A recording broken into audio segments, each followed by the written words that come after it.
My name's Katie Cuddon, and I've been working at Newcastle University since 2007. This is my studio, which is located within the university, and I've worked in this studio since 2009. So I'll have an image of something that I want to explore that will manifest itself in a quite specific form, and I'll do a really quick 2-3 second drawing of that form.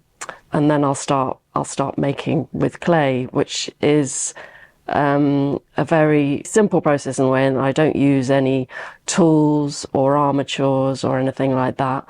I just will squash a bit of clay between my hands and start building up very gradually, letting the clay dry and harden as the piece grows. And then at some point I'll see that piece is kind of heading in a different direction from the direction I originally intended for it. That surprises me, that it's unexpected, that I haven't imposed an image on it. I've worked with the same clay for over 10 years now. It's a smooth textured hand building clay, and that allows me to make things that are quite large scale, and it doesn't shrink too much when it dries and fires. It is fired, and then I'll paint it. Occasionally in the past I've used glazes, but I'm not really interested in the alchemy of all that. And I like using paint because it's fresh, it's immediate, it's a material that we connect with kind of image making and the pictorial. And there's something risky about using paint. It's creating an illusion. It's alluding to one thing and then another, and really you're projecting your own ideas and images and history and emotions onto it in order to make it become that specific thing.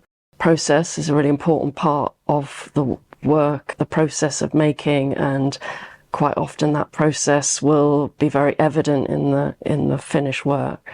So I wanted to create something that really took that a bit more to an extreme, and maybe I have my workbench in the Hatton. Maybe I'm giving a kind of insight into my thinking and making process by doing this. We need to kind of look at the scale at which people are producing work, because I think it's unfair to burden artists producing quite kind of relatively small bodies of work with the pressure to ensure that their practices are completely green.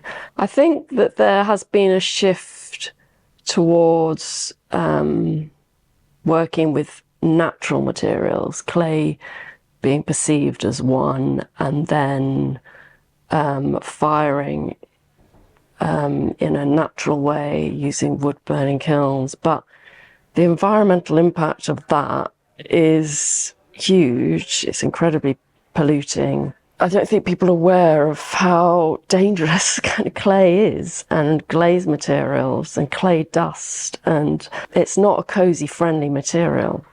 Silica dust is really harmful, and glazes that contain really harmful materials. So there are other ways we can ensure our practices are green as they can be. I mean, I do have put a kind of pressure on myself to try and find new ways of making things.